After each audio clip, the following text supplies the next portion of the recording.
লোকসভা ভোটে বাংলায় বিপর্যয়। বিজেপি নেতারা একের পর এক ক্ষোভ উগরে দিচ্ছেন, নেতৃত্বকে দোষছেন। কৃষ্ণনগরে পরাজিত প্রার্থী তো আবার দুর্নীতির অভিযোগও সামনে আনলেন।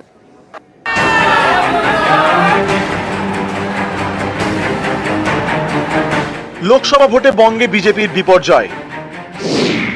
আসন সংখ্যা 18 থেকে কমে 12। অনেক জেতা সিটও এবার হাতছাড়া। হারার পর থেকেই বিজেপির একের পর এক প্রার্থী ক্ষোভ উগরে দিচ্ছেন।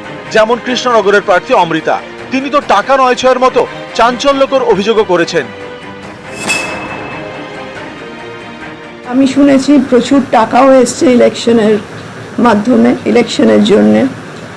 তো সেই টাকা আমার বেশ অপমানিত লেগেছে যে আমাকে কিচ্ছু জানানো হয়নি। তারা নিজেদের মতো খরচা করেছে বা নিজেদের ডিসিশনে খরচা করেছে, আমি কিছুই জানতে পারিনি। আর যেটা আমার ভয় ছিল যে যেহেতু আমি ক্লিন লোক, সেখানে আমার ঘাড়ে না দায়টা এসে পড়ে। আমি যেটা দেখলাম, প্রচণ্ড লবিং আছে, গোষ্ঠীদ্বন্দ্ব খুব ভালো রকম আছে। এই পার্টির সঙ্গে ওই পার্টির বনে না, ওই পার্টির সঙ্গে এই পার্টির, বা আমি জানি না, সেটা গোষ্ঠীদ্বন্দ্বটা কিন্তু পার্টিটাকে শেষ করে দিচ্ছে।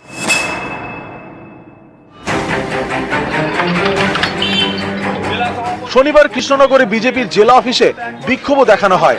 জেলা সভাপতিকে সরাতে হবে, এই দাবিতে বিক্ষোভ দেখান বিজেপি কর্মীরা। তালা লাগিয়ে দেওয়া হয় বিজেপির কৃষ্ণনগর জেলা অফিসে। বিক্ষোভকারীদের অভিযোগ, কৃষ্ণনগর আসনে বিজেপির পরাজয়ের জন্য জেলা সভাপতি অর্জুন বিশ্বাস দায়ী। তিনি ভোটে খরচের টাকা নিয়ে দুর্নীতি করেছেন। দুর্নীতিবাদ জেলা সভাপতি যত টাকা এসেছিল আত্মসাৎ করেছে। বুথ স্তরে যে 20,000 করে টাকা আছে, সে 20,000 টাকা না দিয়ে 7,000 করে টাকা দিয়েছে।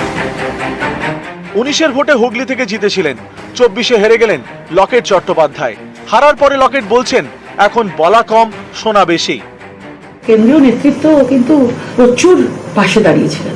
রাজ্যের বিষয়টা অনেক কিছু জিনিস আছে, সেগুলো আমরা কথা বলবো। কেন্দ্রীয় নেতৃত্ব, রাজ্য নেতৃত্ব নিশ্চয়ই সব কথা তো হয় না। কি আছে আস্তে আস্তে, এত তাড়াতাড়ি সবকিছু আসে না, অনেক কিছু সময় লাগবে আসতে।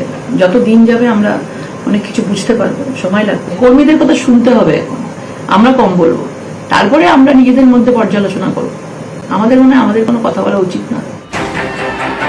হারার পর সবার আগে ক্ষোভ উগরে দেন দিলীপ ঘোষ। রাজনীতিতে এটা অসম্ভব কিছু না। রাজনীতিতে চক্রান্ত, কাঠিবাজি, এটা রাজনীতির অঙ্গ। আমি সেভাবেই নিয়েছি। আমি পুরো পরিশ্রম করেছি, কিন্তু সফলতা আসেনি। রাজনীতিতে যা হয়, সবাই কাঠি নিয়ে ঘুরতে থাকে। এর পিছনে কি আছে, কেন করা হচ্ছে, এটা তো ভাবতে হবে। কিছু তো আছেই, নাহলে যারা পুরনো পার্টির প্রতিষ্ঠিত নেতা, তাদেরকে হারাবার জন্য পাঠানো হয়েছিল নাকি কি জন্য? লোকে হারা সিট জেতার জন্য প্ল্যানিং করে, এ তো জেতা সিট হারাবার জন্য প্ল্যানিং হয়েছে মনে হচ্ছে। বিষ্ণুপুর এবারও গেরুয়া, ফের জিতেছেন সৌমিত্র খাঁ, কিন্তু তার দলের ভরাডুবি হয়েছে বাংলায়। এই নিয়ে নেতৃত্বকে নিশানা করেছেন সৌমিত্র।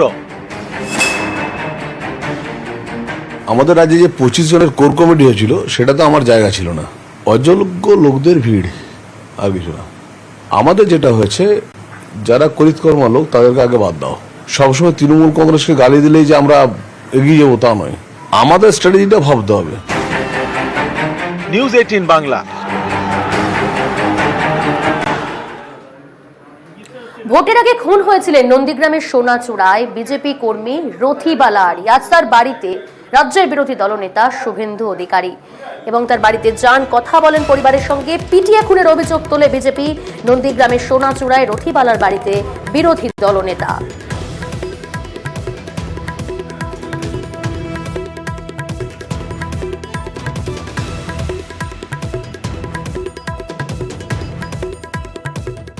তুই সন্ধ্যার মধ্যে লিস্ট করে রাজাকে দাও, কালকে আমি সিসিটিভি লাগাবো।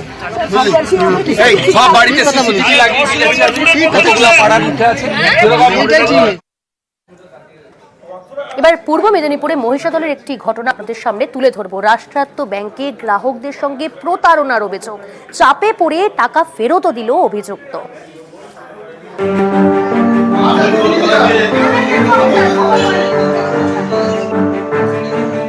রাষ্ট্রায়ত্ত ব্যাংকের গ্রাহক সেবা কেন্দ্র, এখানেই টাকা নয় ছয়ের অভিযোগ।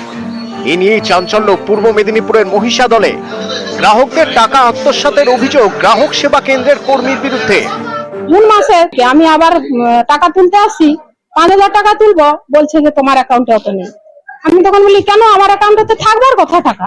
বলে না নেই, 4,000 টাকা আছে আর অ্যাকাউন্ট নেই। আমাকে আবার বললো কি আপনি কবে কবে তুলে নিয়েছেন, আপনার মনে নেই।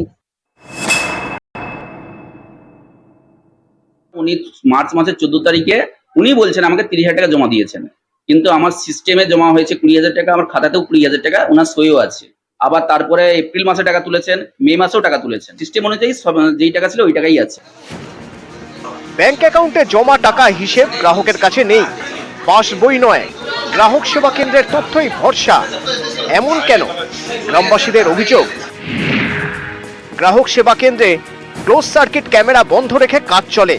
টাকা জমার পরে পাসবই আপডেট করা হয় না। গ্রাহক সেবা কেন্দ্রের কর্মী সই করে টাকা জমা করেন এবং গ্রাহককে দিয়েও সই করিয়ে নেন। এভাবেই জমা দেওয়া টাকার অঙ্কে গড়মিল করে দুর্নীতি চলছে বলে অভিযোগ। বিষয়টি প্রকাশ্যে আসতেই সরব স্থানীয়রা।